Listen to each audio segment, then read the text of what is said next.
తెలంగాణ భవన్ 20 ఏళ్ల ప్రయాణాన్ని పూర్తి చేసుకుంటుంది. ఇది ఒక రాజకీయ ప్రస్థానం మాత్రమే కాదు, ఈ మట్టితో ముడిపడిన ఒక భావోద్వేగ పయనం.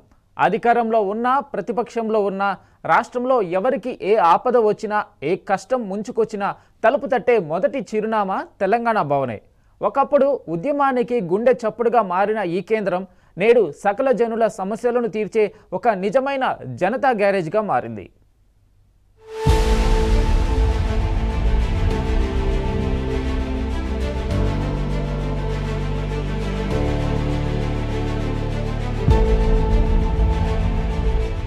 నేటితో తెలంగాణ భవన్కు 20 ఏండ్లు నిండాయి. 2 దశాబ్దాల కాలంలో అనేక ఆటుపోట్లు, అనేక విజయాలకు ఈ భవన్ వేదిక అయింది. 2000 సంవత్సర ప్రారంభంలో ప్రత్యేక రాష్ట్ర ఉద్యమం మళ్లీ రాజుకున్న వేళ ప్రాంతీయ ఆకాంక్షలను వినిపించేందుకు ఒక బలమైన వేదిక లేదనే లోటు స్పష్టంగా కనిపించింది. ఆ లోటును భర్తీ చేస్తూ 2004లో శంకుస్థాపన జరిగి 2006 ఆగస్టు 14న తెలంగాణ భవన్ను ప్రారంభించారు కేసీఆర్. అయితే తెలంగాణ భవన్ శతాబ్ది 4వ వంతు ప్రయాణాన్ని పూర్తి చేసుకోవడం కేవలం ఒక రాజకీయ ప్రస్థానం మాత్రమే కాదు, ఈ మట్టితో ముడిపడిన ఒక భావోద్వేగ పయనం. 2 దశాబ్దాలుగా రాష్ట్ర రాజకీయాలకు దిశానిర్దేశం చేసిన ఆ గోడలు నేడు బీఆర్ఎస్ ప్రతిపక్షంలో ఉన్నప్పటికీ నాడు నేడు ప్రజల ఆశలకు అక్షయపాత్రలాగానే నిలుస్తున్నాయి. అధికారంలో ఉన్నా, ప్రతిపక్షంలో ఉన్నా, రాష్ట్రంలో ఎవరికి ఏ ఆపద వచ్చినా, ఏ కష్టం ముంచుకొచ్చినా తలుపు తట్టే మొదటి చిరునామా తెలంగాణ భవనే.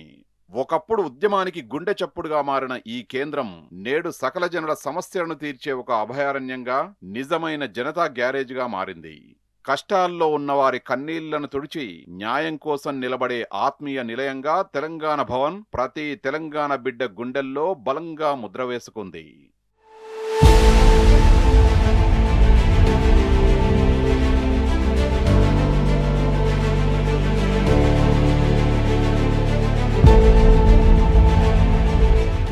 సీమాంధ్ర పాలనలోని ప్రధాన స్రవంతి మీడియా, రాజకీయ వేదికలకు సమాంతరంగా తెలంగాణ ప్రజల గొంతుకను బలంగా వినిపించే కమాండ్ కంట్రోల్ సెంటర్ గా ఇది రూపుదిద్దుకుంది.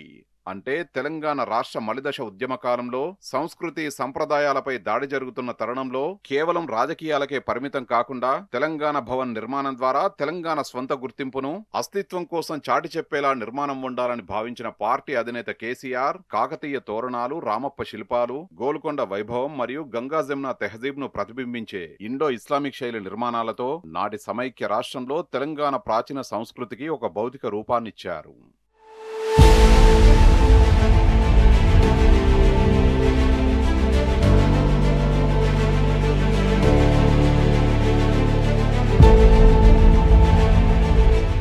మలిదశ ఉద్యమ కాలంలో ఈ భవనం ఒక నిరసన వేదిక మాత్రమే కాదు, వేలాది మంది విద్యార్థులు, కళాకారులు, నిరసనకారులకు అభయారణ్యంగా నిలిచింది.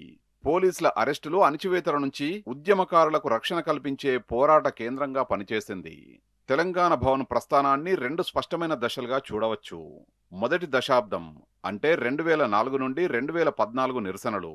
రెండో దశాబ్దం అంటే 2014 తర్వాత తెలంగాణ రాష్ట్ర సాధన అనంతరం ఇది ఉద్యమ వేదిక నుంచి పరిపాలన, అధికార పార్టీ నిర్ణాయక కేంద్రంగా రూపాంతరం చెందింది. ఎన్నో అభివృద్ధి కార్యక్రమాలు ఇక్కడే పొరుడుపోసుకున్నాయి. మరెన్నో సంక్షేమ పథకాల అమలుకు తెలంగాణ భవన్ను వేదిక చేశాడు బీఆర్ఎస్ పార్టీ అధినేత కేసీఆర్.